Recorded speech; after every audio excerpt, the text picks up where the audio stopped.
vậy hi in rin ni ania office bana aizo kan pandon aizo la hianin leimin eng zat nge ma mit tu lai ma mit chuan na che hania ma mit chu aizo ling kan ma leimin eng zat nge om ti share kan tu mang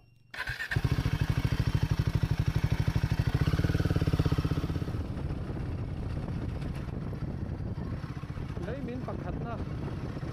cái chút mình thoát ra thì mình giá nó mà dần mất sai nó rơi là bằng đây nít nít không cái bao cái này ra rơi rồi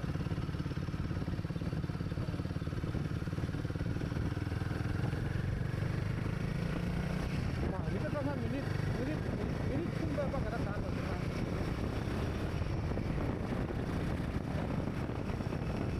quan na kan cái bukan siapa bang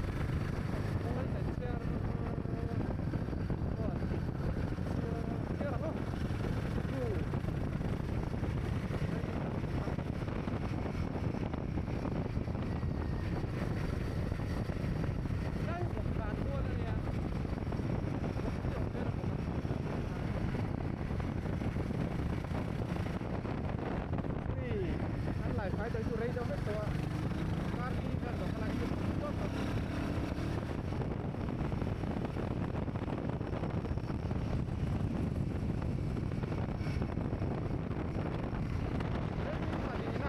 rồi mình phải đi nó đại đi đại chúng nó sẽ được cái thằng này thì lại ra cái ra cái nó phải nó không phải đi mà chỉ cái tình trạng đó này đấy mình phải đi ra cái gì thế là cái thằng này cái đó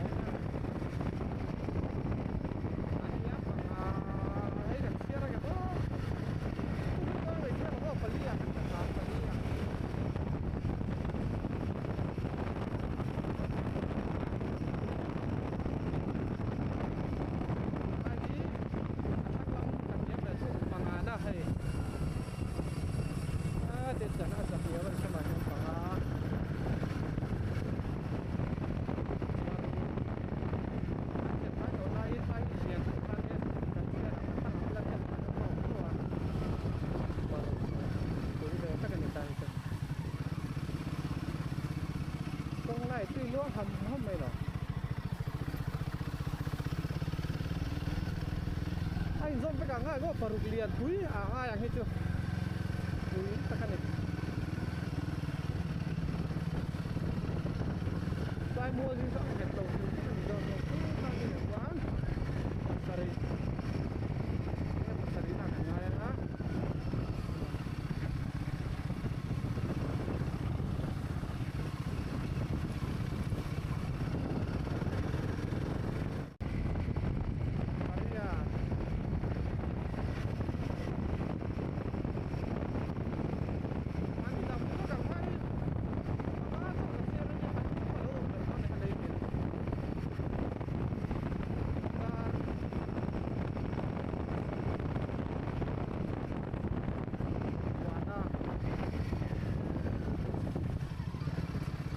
mà đi nãy đâu cái này phải tập thiên rồi cái này đi hết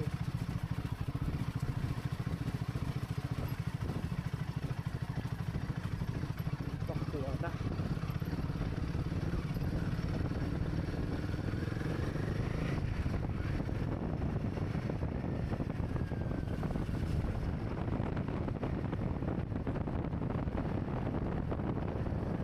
cái còn thiên là vắng cái chỗ đấy to mà mình còn thử con ông to cái công chú chế về xem mà là anh ấy bắt ra cái chế độ anh ấy công chú lấy mình anh ấy là chú lại lấy mình vào ông anh ấy đâu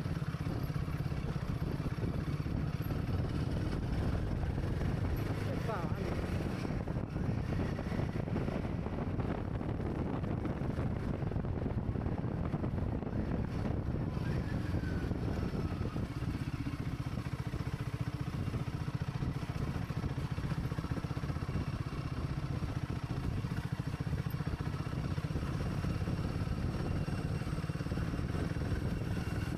anh lại tôi quay xa mà cái xe hay sồn nè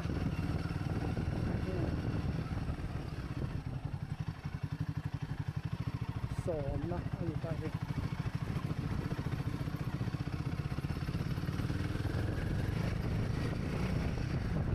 sồn bạc hát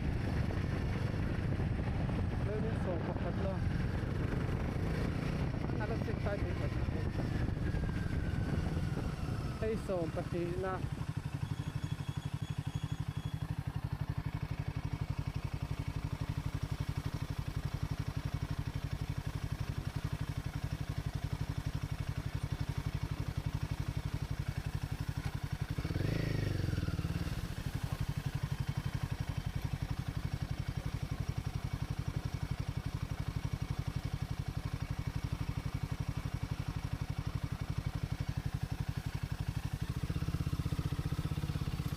so pati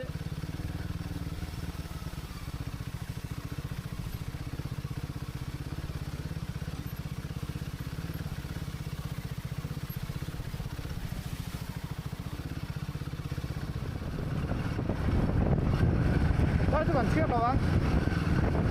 thế sao cái gì sao đấy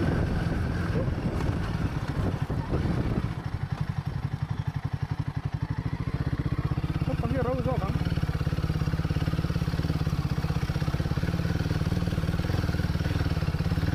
rồi nó phòng có hiện ăn nó có tiền mấy này cái lại cái tụi nó ăn thì xa tiền cái này này tụi bạn kia rồi bạn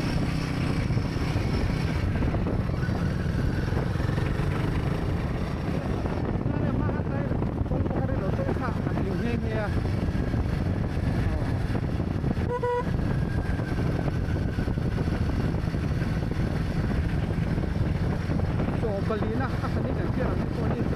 ini tak nak naik lagi. Tu nak pencang kilo ni dia. Ini bang selang. Ini makan dia. Iya.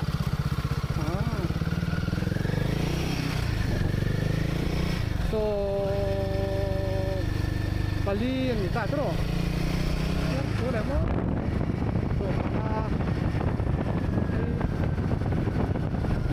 So itu sih lalu pakai dari rumahnya apa?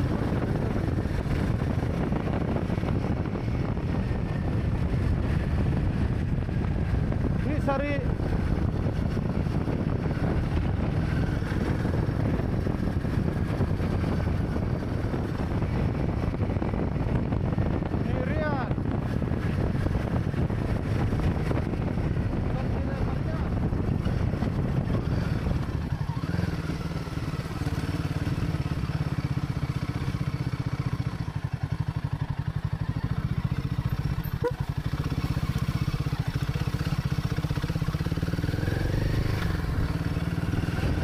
ni kuah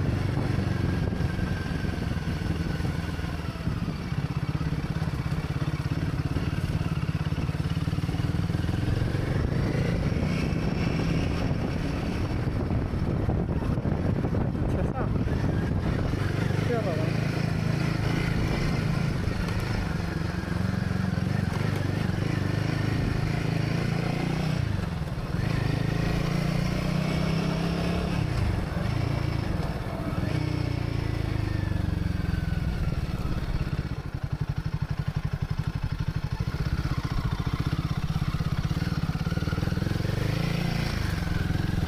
Sông Thum đã trở thành nơi sông Thum ta đây là chưa lâu mà ba bị đây là cái thẻ ghế ngày Thum Phát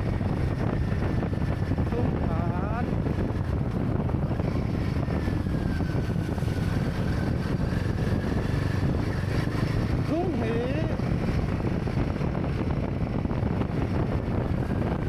Hỷ ở sông Thum Phát Hỷ nè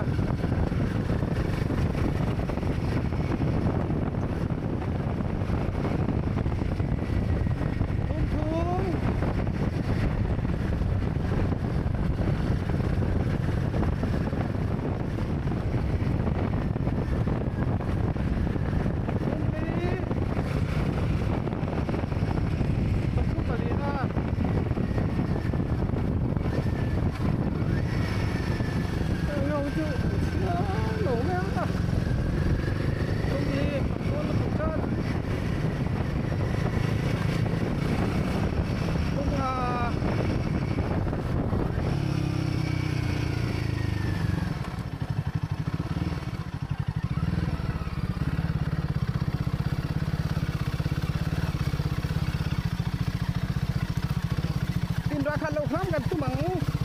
saya coba derdu, ater tahu. ngà tung ru sầm lý lệ đón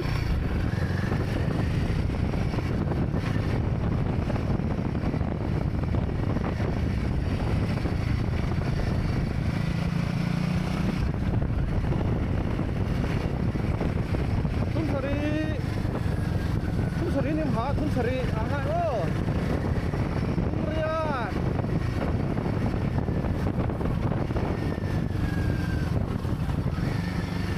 tung lên nó chu quý vẻ thế mày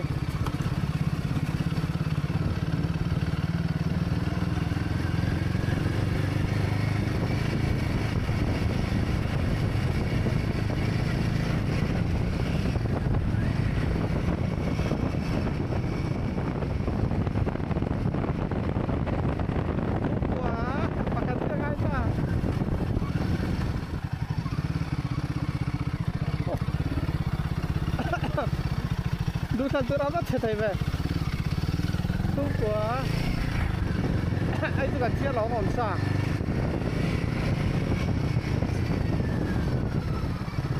อันเดียวเราเป็นตานี่เราคุยร้องไหมครับเราฟังอะไรกันประกันกันเฉลี่ยจวนเราสมดีโดน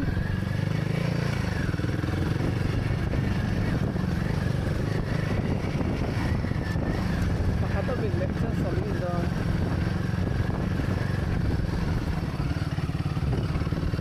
สมดีตัวเราไม่ใช่ดี